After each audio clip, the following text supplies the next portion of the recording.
Welcome to the Independence by Design podcast, where we discuss what it means to be a business owner and ways to get unstuck from the day-to-day so we can design a business that gives us a life of independence.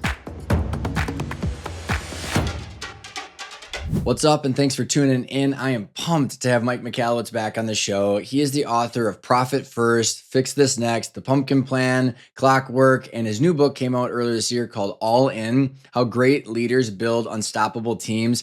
It's a awesome addition and piggyback off of last week's conversation with Bill Mills. And I just love talking to Mike. His authenticity and his genuine care and mission to eradicate entrepreneurial poverty is palpable. I know you're going to love the conversation. So thanks for tuning in. Share the episode with a friend if you enjoy it, and give the show a rating on the podcast player that you're listening to if you're willing to. Thanks everybody for tuning in, and I hope you enjoy the conversation with Mike. Mike, how are you, man? I'm excited to spend the time with you instead of the eclipse like we were just I know. I have a little peek outside the window here.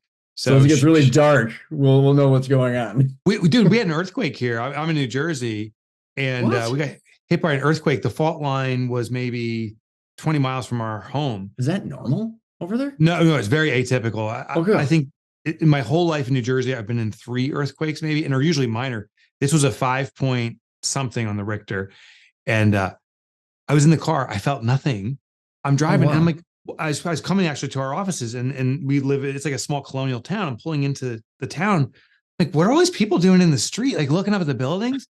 Like, is there a You're just driving by. The Friday festival, and it was an earthquake. I felt the aftershock. We had supposedly 30 aftershocks. I felt only one afterwards, but man, that stuff rattles you around.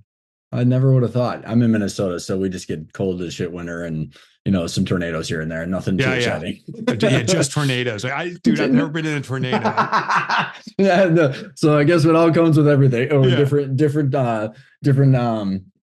People always say, you live in Minnesota, why do you live there? I'm like, well, I'd have to move 15 houses and families if I wanted to move out of here, and I don't pay for the weather like California, so I don't. Yeah. Well, I'm excited, Mike, to dive in because it's been years since you were on the show. And I was just telling you before we hit record, like how your book, Profit First, just really resonated with me and my story, but also everybody that I talk to that are, people that have been through our training program, or people that, just my buddies that are entrepreneurs. Your Profit First book and a lot of the stuff that you do is, sitting on their bookshelves.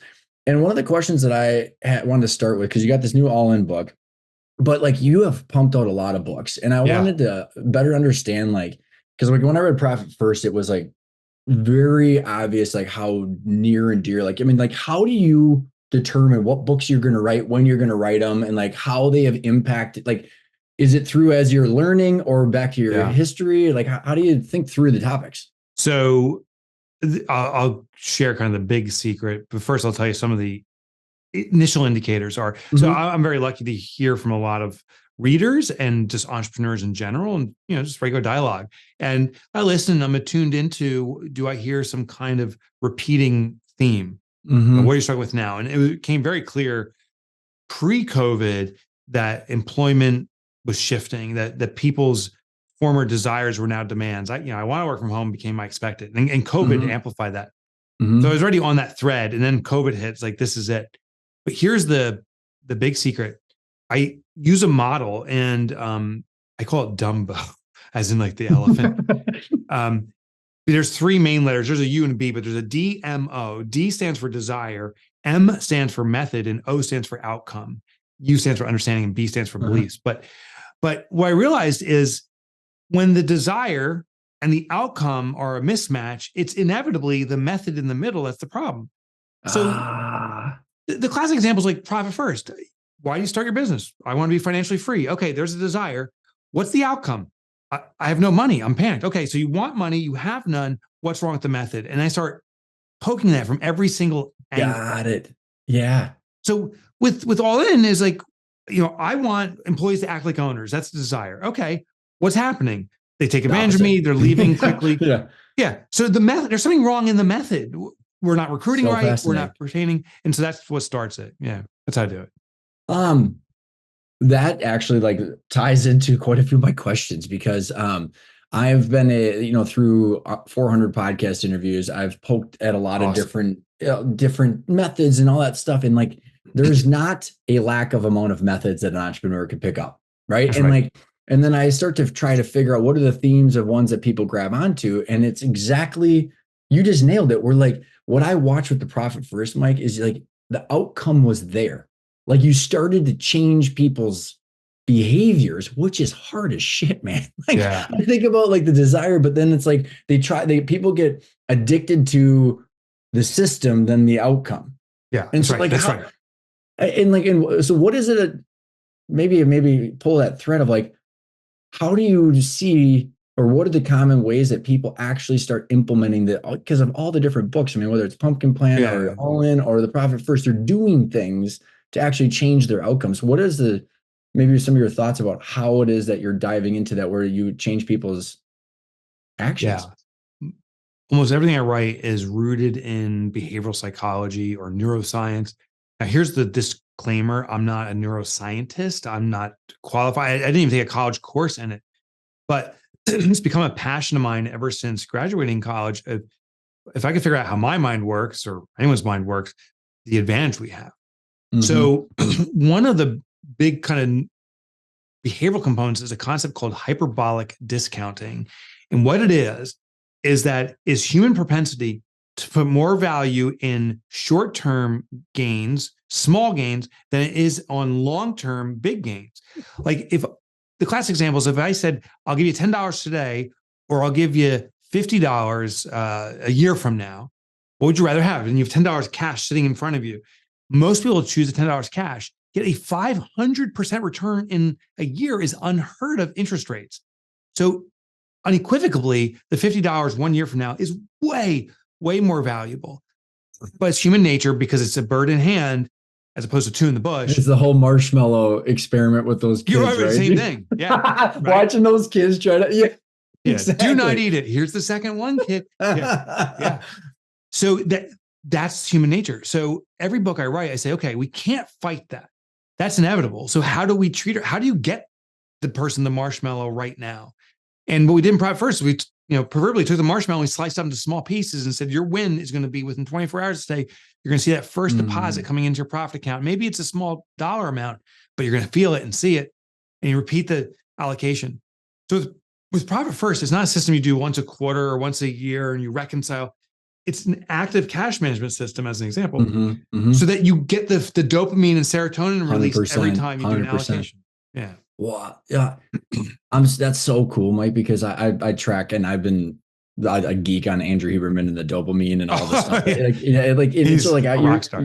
Yeah. And you're ringing true to a lot of the beliefs I have. And what's so fascinating, can I share with you like why I've tried to build a couple companies over, and it's a moderate success over the last 10 years. And I've tried to do the opposite of what you've done, and doesn't really work. And like, as in like, build out a 3 financial statement where you do like, it's like conquer the whole world before you get your result. Or like it was a wealth management business 10 years ago. Then it was a consulting firm. And then I did fractional CFO services and all these different services. It was like, here's how it works, but then do the hardest amount of work and people give up. It's kind of like, someone that just wants to go to the gym and you're like, hey, we're going to create an Ironman out of you. And they're like, I just want to tie my shoes. That's right. And the biggest mistake is we're going to make you an Ironman today because you're going to get injured. And if you get injured, you're never going to do it again. You're going to say, my body can't handle this. What's interesting about those financial statements, Ryan, is there's some people who will dive deep into those financial statements. And inevitably, it's people who already are interested in finance. Yeah. So here's the lesson is for people to improve themselves, if they have a weakness or a lack of interest, and that's really what weakness is. The weakness means I'm not interested. I suck at math. Why? Because I'm not interested in math. Yeah, right. Yeah. But we all have pretty much the same capabilities with variability. But if I don't have interest, I'm not going to learn. So therefore, if you want to expand, where is the areas you're interested in? This becomes one of the core tenets of All In. I've got that circulated, isn't it? That the pie or the bar chart of like what you're talking about with Oh, there you're back. But that bar chart That's where right. you're talking about, like, why don't you can jump right into that? Because I think what you're doing is you're tapping into making it easy. And just as a comment too, is like, I've been so fascinated with business, economics, and money over the last 10 years, and I got a D in accounting, Mike. And I'm Yep. sitting here going, like, because I like all of a sudden I'm interested in it from the story I That's told right. you, but it's not work. And so you're tapping into what's not working. Are you training people's dopamine systems, kind of like the habit stack and like James Clear, to say, okay, like we're gonna build this into something where it doesn't feel like work, and then you're then That's right. extrapolating that even to your employees? That's totally right. And by the way, I had a D in accounting too in college, and that, now it's just stuff I'm teaching. So the example I use, I think in the book, is with Eddie Van Halen. So I'll play this out. So Yep. say you and I say, we're going to start a rock band and we want to play 80s and 90s music. So we need like a really, kind of throwback, thrashy guitar guy. And let's pretend Eddie Van Halen was still alive. Well, if we called him, which would be the right guy to call, right? He's a known quantity. He's Yep. all the experience. He is an A player. I don't like that label, but that's the label Yep. that's often used. So we call him, well, what's the A player going to say? He's like, well, I already got a band. I'm already making millions or billions or whatever it is.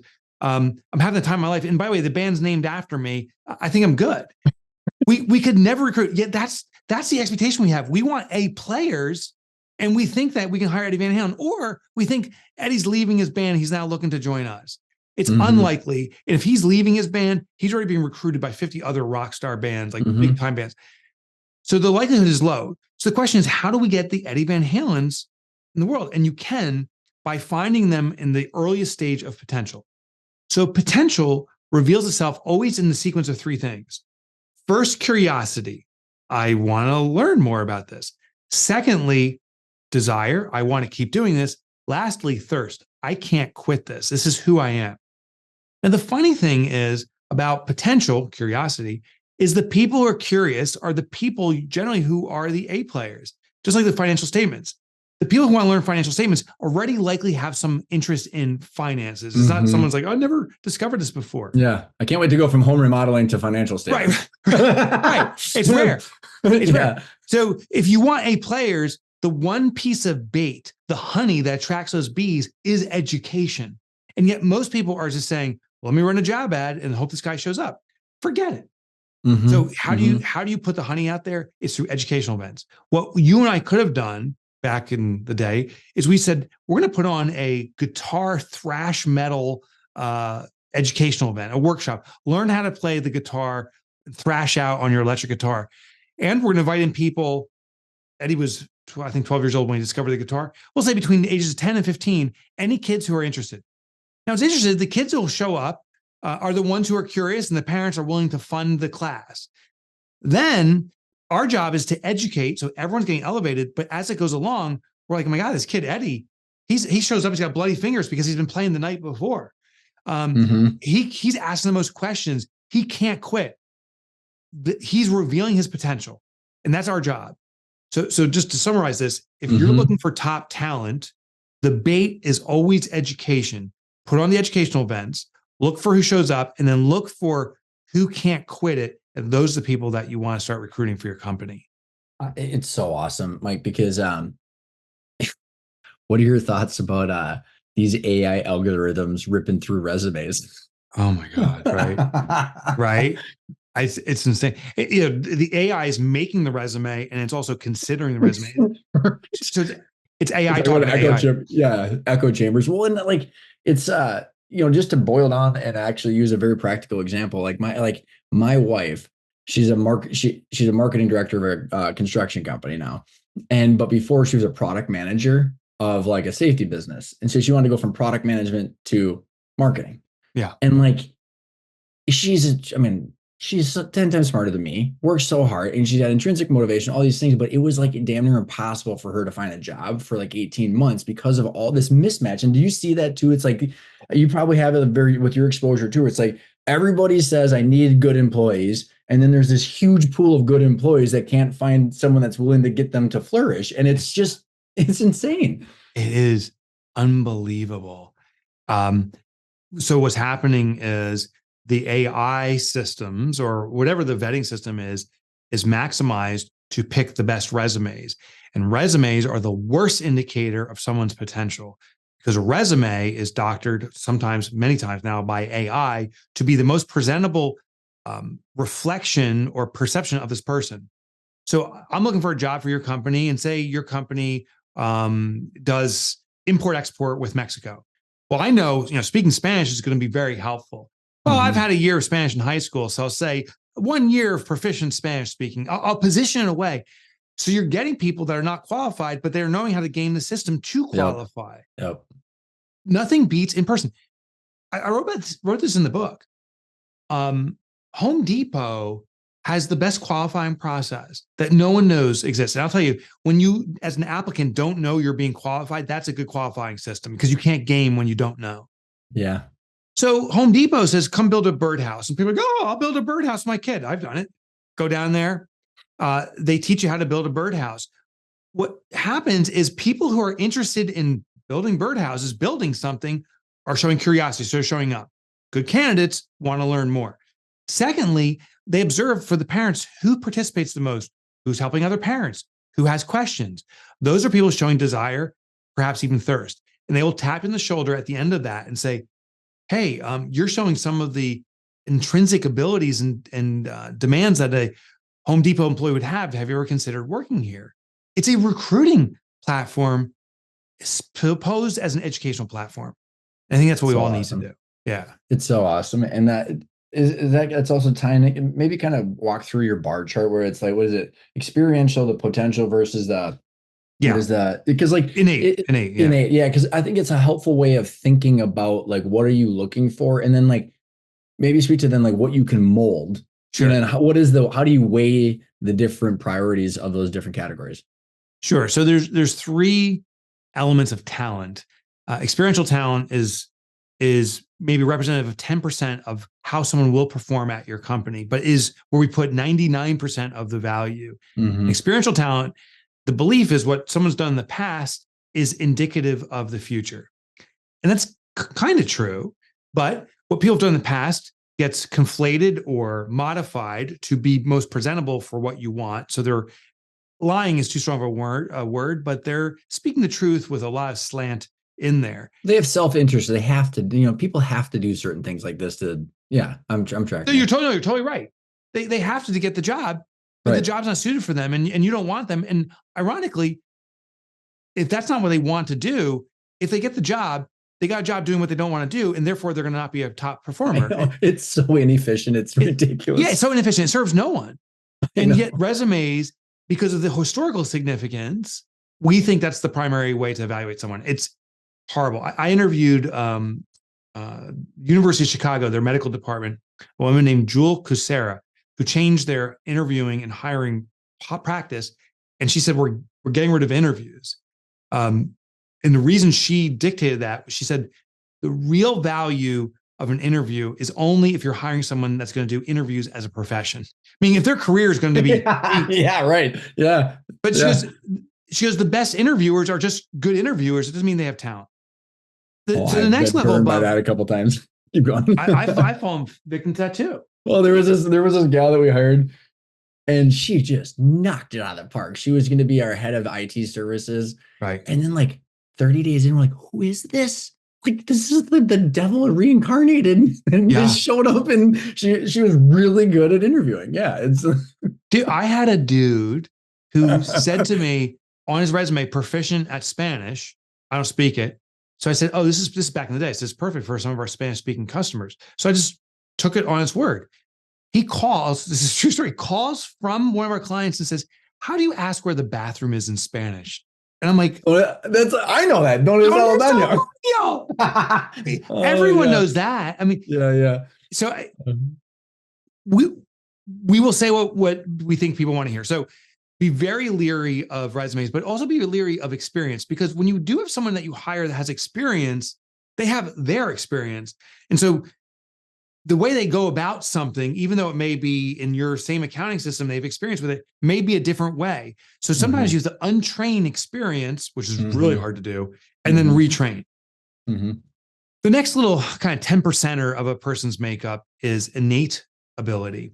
Now, innate is our intrinsic wiring, our personalities. And there's great tools out there. We can rattle off DISC, predictive index, Myers-Briggs, Strengths Finder, Enneagram. This is 5 The that come to Colby. mind. Well, and like, and Colby.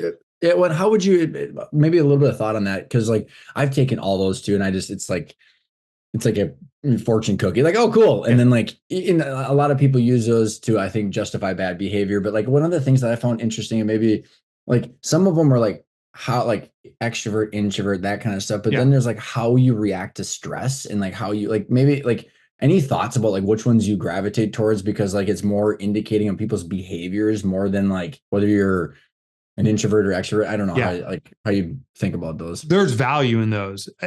Likewise, I think there's value in experience. I just don't think there's much value, or I think we over represent how much value they offer. What we do with all those different assessment tools for innate ability, we set up things we call them POMs, or personal operating manuals. So right outside my office here, and my colleagues, we actually have a brick and mortar. Next to everyone's desk is their POM. And what I equate it to is when you buy like a new piece of electronics and it says like, here's the 1-page setup for your TV or whatever. It's the 1-page setup for the employee. So I can't remember what tool it was, but say it's Strengths Finder. We say, this is Mike's ability. And when Mike is in a stressful situation, this is how he responds. And then we pull from predictive index and say, Mike's ability. And so it's cool. One of my favorite things, which is in none of these assessments, but there's another tool for it, is words of appreciation. So there's a book called the 5 love languages. There's one called the 5 appreciation languages, same author, but translated to the workspace. So we have our love languages, or we call them the communication languages. I love it. I love it so much, because like of the love languages, I'm words of affirmation. Ditto. So like if you tell me that, boy, every podcaster is. We're all yeah, right. Shocking, right? Like if you just tell me that, boy, I'll like run through walls for free. And it's like because you're a rock star. Yeah, no, thank you. Words of affirmation. Yeah, that's awesome. So I'm words of affirmation too. So the two of us could have a party all night long, just appreciating each other. But my colleague here, there's only one other person in our office that's words of affirmation. It's 8 of us in this office, but one's an acts of service. One person's physical touch, which in an office, like, what do you do? A pat, a little pat on the shoulder or a firm handshake goes miles. Like, job well done. Yep. So that has been a powerful tool. Cool. So that's how we digest the innate. Yep, super helpful. And so when you're talking about the potential too, like what I think is that where, because you were at the experiment. That's where I'm going. That's my big build to that. Okay. Sorry. Go ahead. Oh, okay. Well, so the potential ability is where we evaluate someone without them either knowing they're being evaluated. So this is pre-recruitment, or a skills assessment, which is post-recruitment. Now, the problem with the skill, or the challenge with skills assessment, is once someone knows they're being recruited, they're going to try to make their best effort. So it doesn't necessarily reveal interest. And interest and curiosity is one of the best indicators of potential. They will make their best effort, and you can still get a gauge, oh, they don't have any capability here or not. Yeah, so skills assessments are valuable. The best analogy is sports. And the reason is sports has a $500 billion industry in the US. It's over $500 billion in revenue in the sports industry. And they put almost all of their significance in skills assessments and potential analysis. Skill is, you get recruited for the NFL. They go, we're going to have the combine or whatever. You're going to see how fast you run the 40. We're going to see how high you jump. You're being recruited, and you're putting your best foot forward. But they also have these things called camps. So when you're in high school or college, you go to football camps, and you go there to get better at skills. I have a personal story here. I didn't play football. I played lacrosse in high school, and I was marginal. I'm not naturally a good athlete. But I went to a camp called Hobart. And what I noticed there is a pretty elite school in the Northeast. As I was going there, they had 300 students there. I was learning skills. I was actually seeing myself get better over those 5 days. I was learning techniques for throwing and all this stuff. But certain students were tapped on the shoulder and said, hey, we'd like to bring you to another field where you can try more elite skills and different skills. And they were vetting out people based upon their demonstrated skills, their potential. By the end of those 5 days, I think it was 2 or 3 kids were invited to become Hobart lacrosse players. Not one of them. But here's a great story. Yeah. I ended up playing collegiate lacrosse after that. And I would say it's because in part of that camp, the cool thing about the educational approach, when you're training people, it attracts people that are curious. Everyone improves. In traditional interviews, either you're in or you're out. And if you're out, you have no idea why. But in this one, everyone improves. You, the instructor, get to cherry pick the ones you want, but everyone else is leaving with at least a certificate of accomplishment and maybe employment elsewhere. That's so awesome. And like, it's such a, I couldn't spend enough time talking about how inefficient the marketplace is for all these reasons. And like how, like, and one, I don't know if you like when I look at what happened with COVID, Mike, and I think about the work from home dilemma that everybody, like all these employers are going from. And I don't know about you, but like I was able to see it's like, okay, who are the dictators out there? Just come here and do this. And it's just like, well, how's that working for you? You know, you're not like, it's like they're ignoring life and like ignoring how things work. And like, it's like, okay, well, there's no fabric, there's no leadership, all the stuff that you get in your book. It was just obvious how empty it was. And then you have this ability to take someone like my wife to go from a product manager to a marketing director and then flourish because it's the right allocation of her skills and the people. Talk about like the psychological safety that you mentioned in the book, because I think that because you can have all of that potential, but if you feel like you're working for a dictator or you're under tyranny, you're not going to flourish and you're not going to tap that potential.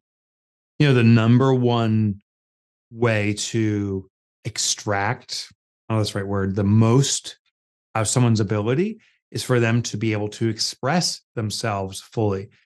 So the second I feel that I can't be me here, I start to shadow or compromise is a better word, my ability. Now, a classic example is in physical safety. So, you know, imagine you come into an office and they say, you make one wrong move, you're going to get whipped. The whole time you're afraid of getting hit with something. There's a fear, and it actually diminishes our ability. Psychological safety happens where we feel comfortable expressing ourselves and that we're accepted as our true selves. And I can fully express myself and put everything on the table without negative consequence, that what I'm seeing as a contribution may not be received, that we can use what I'm contributing, but I feel comfortable doing that. When I have that comfort, I can perform at the highest level. So I'll give a very practical strategy, and I'll really kind of go into the meat on this, because this one thing, if you do it alone, it amplifies psychological and what's called relational safety. And I'll do it through story. So what I noticed is most celebrations around employees, the big ones, happen on the last day the employee's there. It's the retirement dinner, or it's the transition. You're going on to a new company, and we're honored for your 5 years of service. The day that's not celebrated is the first day. The first day for most employees is do your paperwork, or we'll connect remotely as your manager. I'll just talk to you for a few minutes, but then I'll tell you your job and get this stuff done. So for most people, it's very perfunctory. There's not much of a celebration. There may be like a welcome mug. Hey, good luck. Yeah. Go out to lunch, maybe. Yeah, Subway. maybe. If you go out to lunch, that's amazing. And if you go out to lunch, like everyone's talking, the clique's talking, like, and you're kind of pushed aside. It's very like the cafeteria moment that we all are too familiar with in school, where you're sitting there trying to figure out where you're going to sit in the lunchroom when you're like in elementary school. I hated that. My trick was I sat with kids that were younger than me because they thought I was the biggest dork. Still am. I was the biggest dork in high school. So I was a sophomore. I'm like, I'll sit with the freshmen. And they're like, oh my God. So I became cool with freshmen, and I became a bigger dork with sophomores. So what we do is we celebrate the first day. So we hired a woman, her name's Corday. This is a few years back now, but this is just such a good example. We do this consistently. First day is a celebration. So when Corday comes, I know there's one question that she or any first employee will get on their first day. I know the question is coming from outside of the office. When they get back home, they're going to be asked, how was your first day, by a loved one or a family member, friend? So I know that's going to be asked. So Corday comes, and I'm like, we're going to have a big celebration. So she arrives, there's a welcome basket. And the mug was in there with her name on it. It said, best employee ever, Corday. We customized stuff. We got business cards for her. No one uses business cards anymore, but they still matter, because to Corday, she has a claim. Identity. Yeah, identity. Yeah. That's the better choice of words. She's an identity. We even frame it, and every person at the office signs their name saying, so cool. Yeah. So she has something to show off. And there's other stuff. There's no paperwork the first day. That's not a celebration. We'll do that offline. It's necessary. We'll do it prior. No, we're going to do icebreakers. We do stuff. People spend an hour in the morning just to get to know each other. There's balloons, all that stuff. But here's the real thing. When she gets home, we know the question is going to be, how was your first day? So first of all, we want to say it was remarkable. They showered me with love.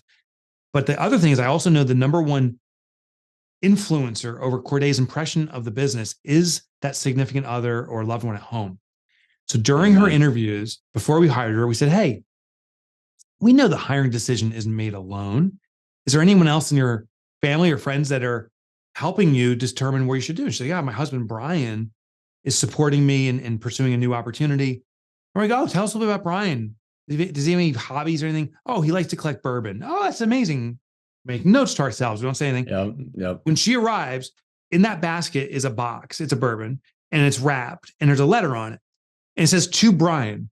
And so we tell Corday, when you see your husband, please give this to him. So she goes home. He says, how was your first day? She said, it was remarkable. Oh, I love it. And Brian, you got a gift. And he's like, what? He's like, what the hell? On there, the letter, she opens it. It says, dear Brian, the decision to work for a company is never made alone. We are so honored to work with Corday and so grateful that you supported this decision. We are grateful for you, Brian. Enjoy your favorite bourbon. Wow. His mind goes, The next morning, Corday told us 5 something in the morning, he's shaking her in bed saying, get up. You work for the best Don't mess it up. I love them. Oh, that's awesome. Your responsibility and my responsibility, Ryan, for the folks listening in, our responsibility is to win over that relational and psychological confidence. And the number one influencer over that is the loved one at home. They're often detractors because the employee comes home and says, my first day, I was ignored. I just felt, I don't even really know what's going on. Like, it's I have this benefits package. I don't know what the matching is. And do I even have healthcare anymore? And right. Yeah. I lost healthcare. I don't know. And no one, and people left and no one said goodbye. And I had to lock the place. And so the spouse is like, they suck. Yeah. The most common feedback on day 2 for the employee from the spouse is like, you work for a crap company, get the most out of them. They sound like jerks. We got to win over that potential cheerleader at home. And now you know how to do it so much. Oh, you know what's it resonates with it sounds like you and I have dove into a lot of psychology over the years. I mean, I started off as a salesperson. So like when you're told you're an idiot over and over and over again, you're like, well, I got to figure out how the person works. So I can mitigate some of my pain. But there was and I don't know who it was. I think maybe it was Gitimo or someone reposted something, but it's all about like, how do people make you feel? It's not about what you said kind of thing. Yeah. But like what it was very specific. It was when people are done with an experience, they remember 2 things primarily: the high of the emotion throughout the experience, and then the last thing. Yeah. So, which is why like I took my twin daughters to Disney, and it's a typical Space Mountain because their dopamine and their euphoria was the highest at Space Mountain, and whatever the last thing that we did was. And you're catering to that. And like what I find I'm just really curious, Mike, is like where the hell did like the human spirit in business just go? Because it's like when we're sitting here breaking it all down, we're like, yeah, like they're all people. By the way, like you have to take your kids to the doctor sometimes. You've got work-life balance. Like what? Like, have you seen this trend? Because like the reason I'm asking is because like when I started, Mike, in the family business, I was like, this place sucks. I remember I was driving into work 7 o'clock, dressed in a suit. I'm like, why the hell do I need to wear a suit to sell copiers? This is so dumb. And then and the whole thing was just like, I kind of looked around, doesn't everybody hate this shit? Like, yeah. and you realize like most people do. And then, like the soul was just extracted. So I don't know, there's this trend that's kind of moving this direction, but like, what have you seen over your businesses and like what you see, like, we're going back to just recognizing the human? I don't know. I've seen that. I think there's a few influencers. It's a shame, but I think the great opportunities in front of us. So one thing is, as a company gets bigger, and this has always been the case, and therefore I think for the long future will be the case. As a company gets bigger, the I'm sorry. When a company first starts, innovation is the leader. The reason small business can be successful is it can innovate faster and better than big companies.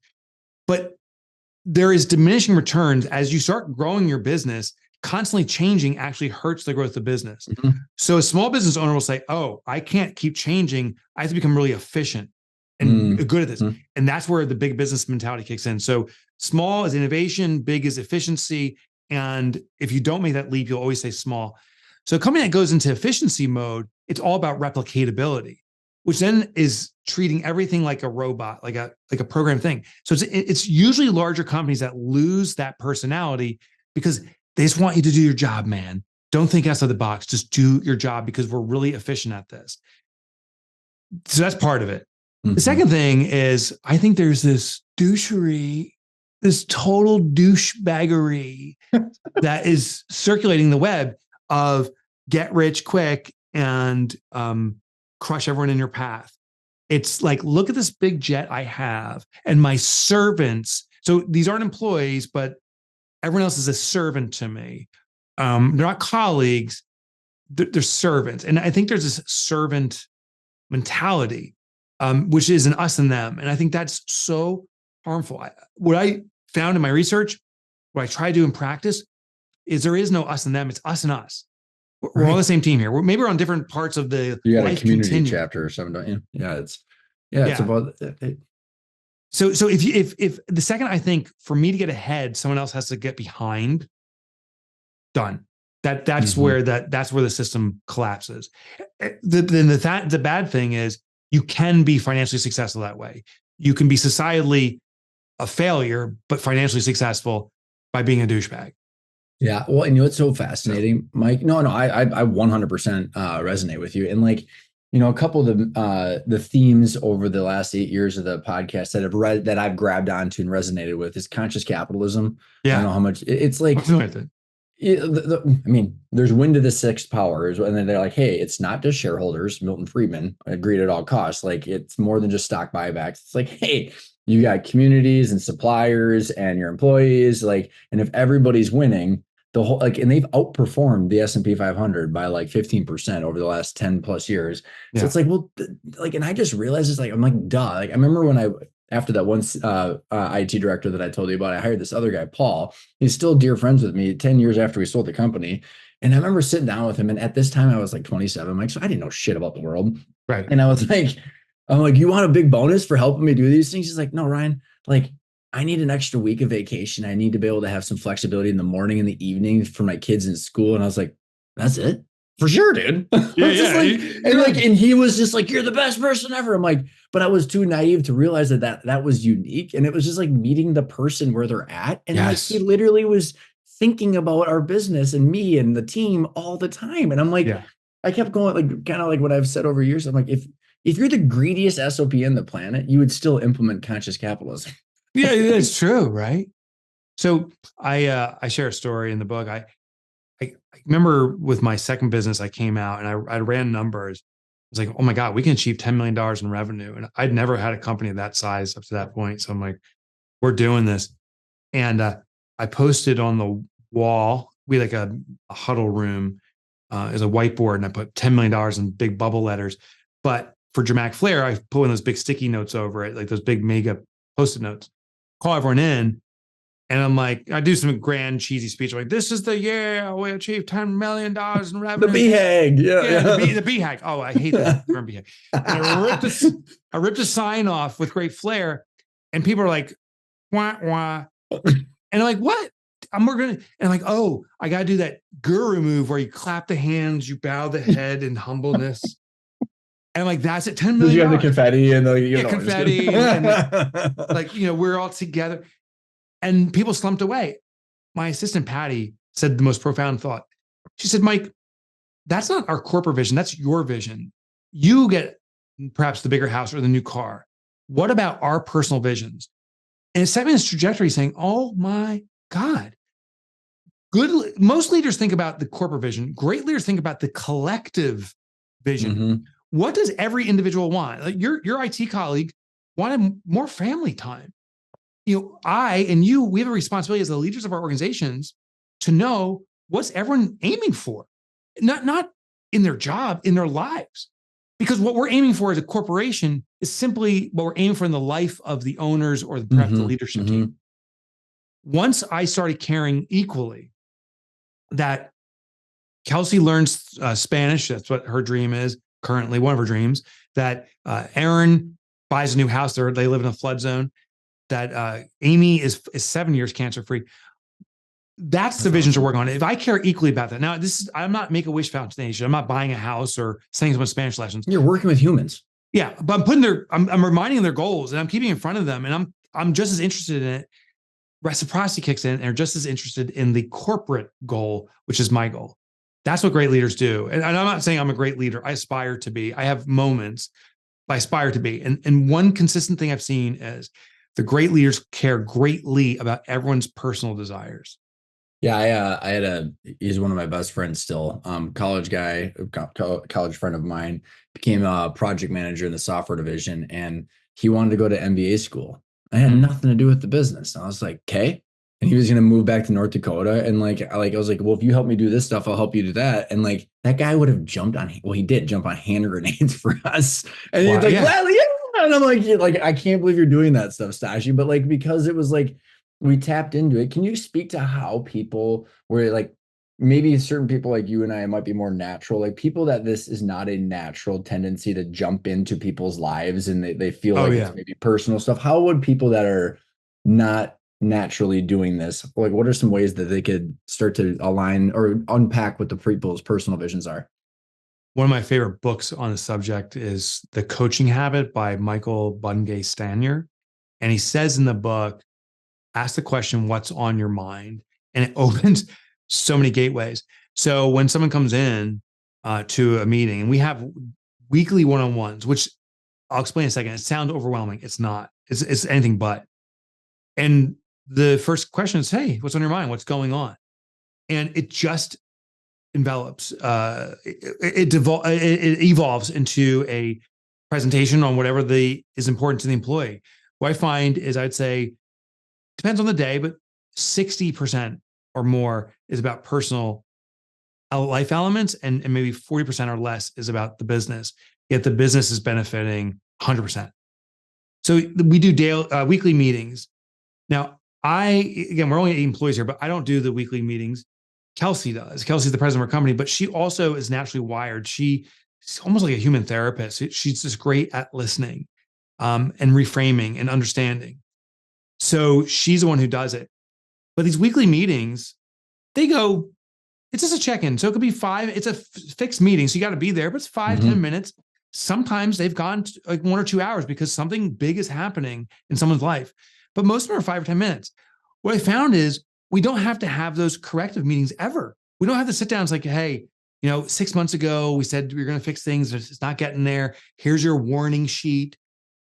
There's micro adjustments happening every week, and we're able to navigate much better. We don't have to make these massive course corrections. So that's what I find leaders are doing. Like the people that are effective are just meeting with their team habitually, scheduled, but asking what's on your mind and letting the conversation flow.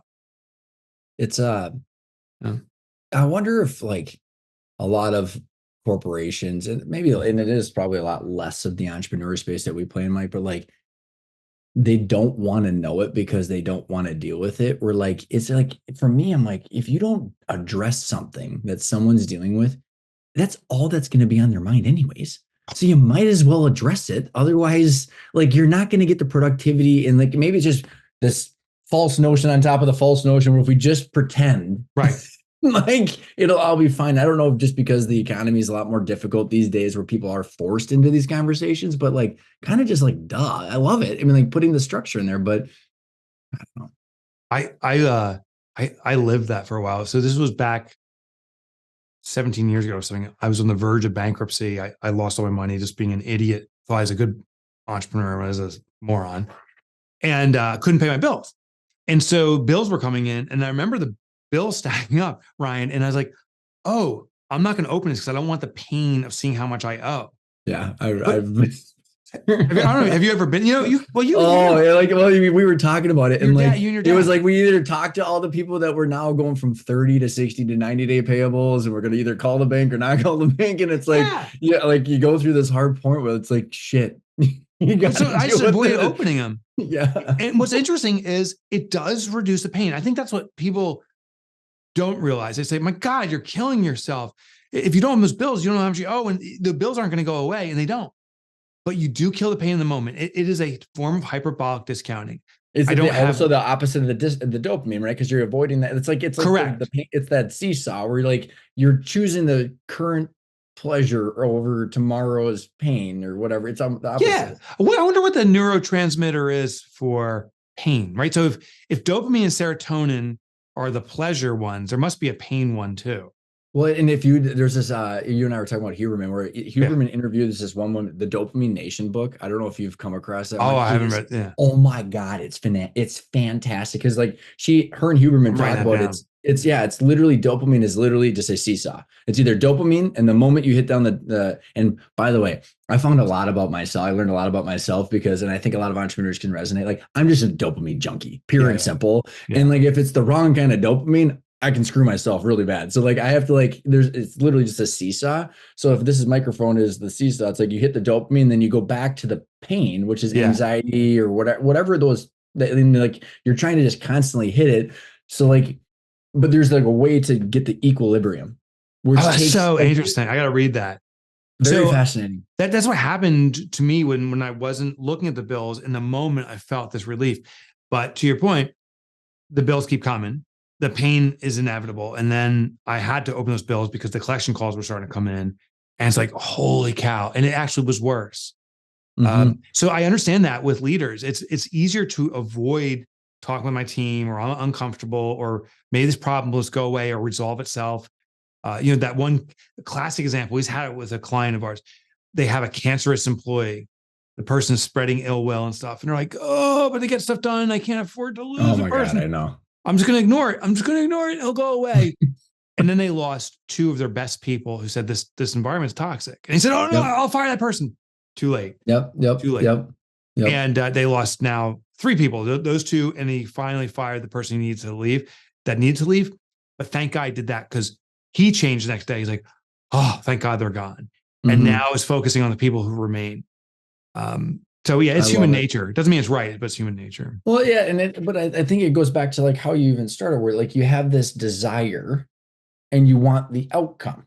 Yeah. And you're trying to build the processes in between to generate the outcome, because otherwise, like, I mean, what are some of the biggest hindrances you see of people that like, because I mean, is it safe to say that the people that are gravitating to your stuff, they've got that desire, right? So you're not having the people that are trying to pretend themselves. They're like, okay, I'm picking this up because I have that desire to have that outcome, but what I'm doing is not working. Or how do you see people start like getting the traction? Like you've the little things, like, going back to your with the profit first example, how do you start like stacking on the dopamine with initial steps? Yeah. So small early wins is a big one. A willingness to experiment is another one. A willingness to try something I haven't done to prove myself right or wrong. So with profit first as an example, when I teach it, when I tell an audience now, I will inevitably say, I hope you are skeptical of this, because if you're not, it means you're not human. But skepticism is an opportunity for you to test and qualify. Skepticism is just an alert saying this is incongruent with what I've done in the past. Doesn't mean it will or won't work. But if you ignore it, you start having a perverted or bias. If you ignore skepticism and say, well, I'm skeptical, therefore I'm going to avoid, you actually put in concrete what your current beliefs are, and it hurts you going forward. So constant experimentation. I ran a study. This is in a different book of mine. I can't remember which one now, but in basketball. So I noticed in the NBA, I ran the stats. The typical NBA team wins by the average, I think it was like 6 or 7 points. That's the usual spread, the winning team versus the losing team. Well, there are, I think, like 15 or it was maybe 20 free throw shooting opportunities, maybe it was even 30 per game. Yet the average hit rate was about 70%. So depending on who was shooting, some shoot better.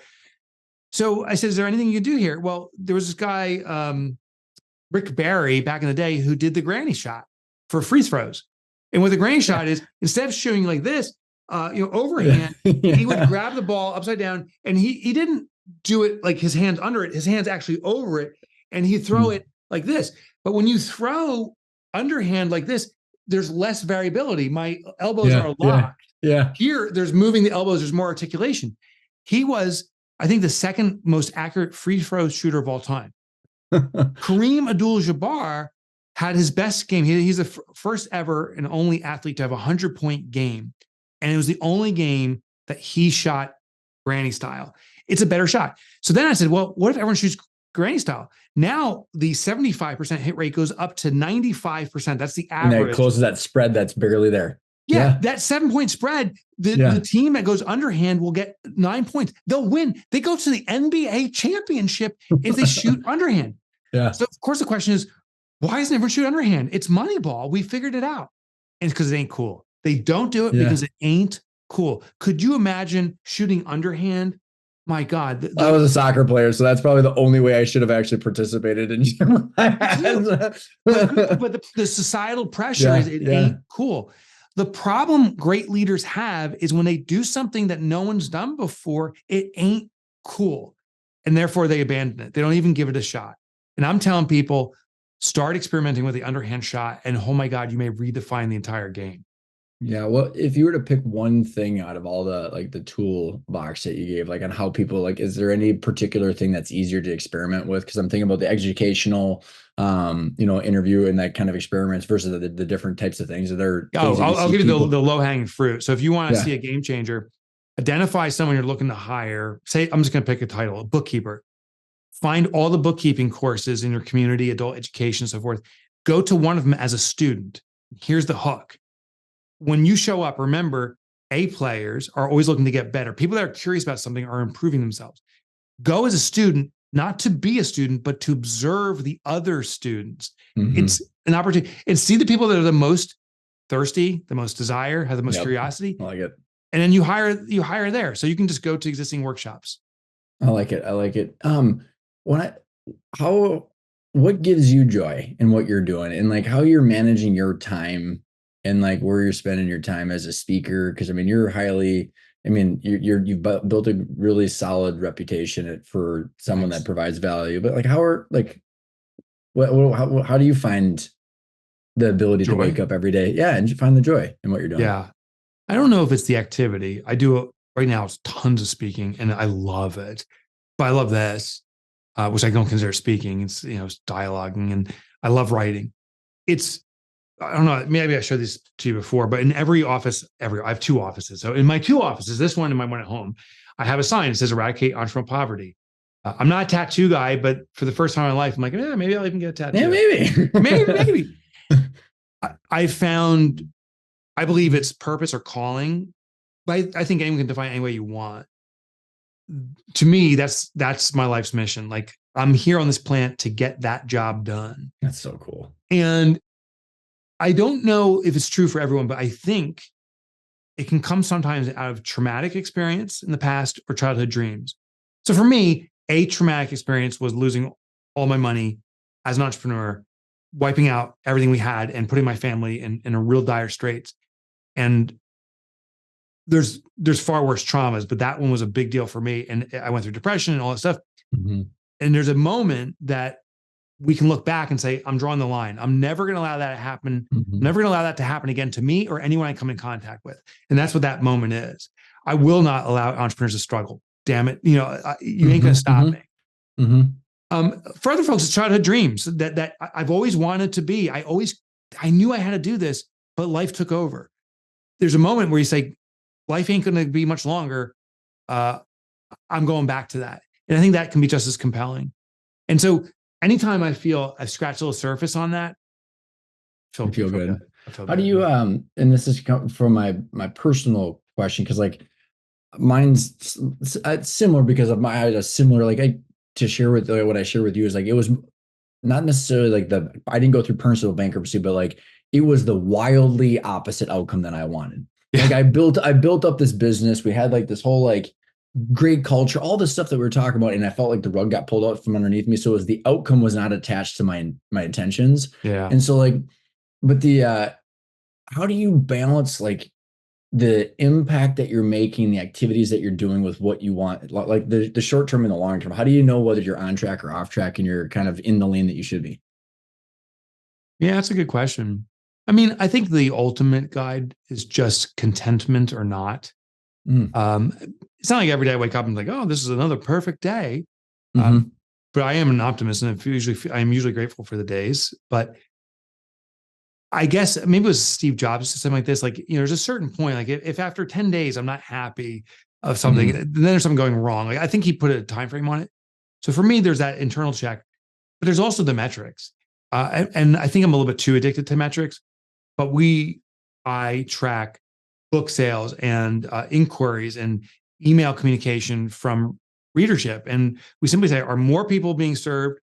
Are less people being served? And if it's less people, we have something wrong going on here. Now, I don't expect the work I'm doing to constantly keep ballooning exponential growth, but there's 330 million small businesses on this planet. It's a lot of people that I got to get in front of and to be of service to. And maybe 0.1% even are remotely aware of something that I have that can serve them. So I'm just very compelled to get a long path and a big fish or a big pond to fish out of, which as long as you're having fun, right? Which and I'm having fun the whole way, which is awesome. It's awesome. Literally, tomorrow I'm flying out to speak to the Crocheters Conference USA. Yes, isn't it so funny as a speaking? Like I'm doing profit first. I love it. Is that what's the most interesting industry? That's got to be close. Yeah, maybe the winner. But these are business owners. They're in their passion. They're dead serious. And Etsy is their platform, and they need it too. And the day before, I was speaking to this massive financial advisory group that is big name, all this stuff. And tomorrow maybe I'll be staying in a Motel 8, and back there was a Four Seasons. And I'll tell you, they're equally important. I love it. I love it. I've done like pest control industry. I've done like water treatment. I mean, funeral directors was my number one most unique. I have not done those, but I did a presentation for Federated, that does a lot of like associations. And I was like, so tell me your most interesting industry associations. And they're like, funeral directors, they party hard. And I was like, what? Yeah, those people can booze hard. That's awesome. Yeah, I knocked him dead with my jokes. They hear that all the time. That's how I didn't even open that way because it was so obvious. It was so ridiculous. Yeah. Okay. One thing that's helping you right now. One thing that's helping me right now. Oh my God, dude. Have you heard of Pi.ai? Pi.ai? Not that one, no. Okay. So it is a humanized interface for ChatGPT. Okay. It's an immersive dialogue. You'll be, good morning. It's like, hey, bro, how you doing? Like, I'm doing well, man. How are you doing? Things coded to give lots of affirmation, right? Yeah, totally. No, it starts learning your style. So it'll affirm you. What's also interesting is it stumbles and stammers. It's so human. Wild. It's wow. Yeah. So it's a great way to interface. To me, ChatGPT is very transactional, and I love the tool, but it's transactional. Pi has made it now accessible. Interesting. That's awesome. Best place to find you. I mean, I know it's your website. We'll have other links. Just any other particular place that you would like people to go? Yeah, YouTube. I'm sorry, I'm cranking up. So all my keynotes, they're like the newest ones are up there, and I think there's some really good ones. So Mike Michalowicz, if you can spell that as best you can. Yeah, we'll put it in there. This has been an absolute blast, Mike. I appreciate your time. I appreciate what you're doing. I appreciate you. I appreciate what you're doing for the entrepreneurial community. I know a lot of people out there that appreciate it too. Thank you. Thanks for tuning in. I hope you found the time valuable. Please give the show a rating if you enjoyed this. It's a lot of work trying to get the ratings boosted. Spotify, by the way, has got the video in, which is super awesome. So Spotify, Apple, any of the players that you're listening into, I would be very grateful for the ratings. Go check out Mike's books if you've not done so before, or some of the previous episodes that I've done with him, and I will see you next week.